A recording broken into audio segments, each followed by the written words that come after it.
Hey, did you know that the Federal Reserve wasn't our first central bank? In fact, there were two of them.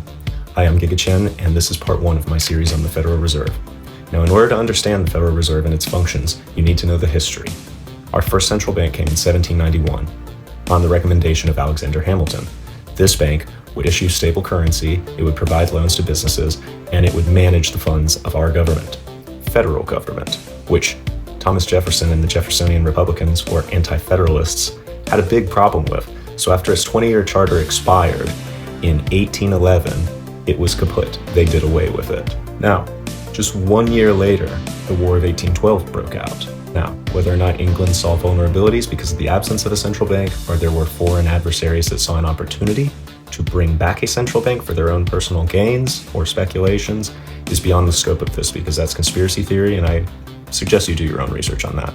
But long story short, when the War of 1812 came to an end, our government decided that we did in fact need a central bank, and the second central bank, the second bank of the United States, received its 20-year charter. Andrew Jackson, soon enough, decided this was a big problem because it gave way too much power to the wealthy elites, the business class.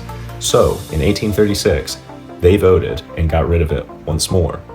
This allowed private banks to run wild, issuing all kinds of different currency notes that, by the way, they were already doing, but engaging in all kinds of new financial practices to fill the gap. So, 17 years later, some very famous opportunists invented the first trust company. That will be the topic of our next video.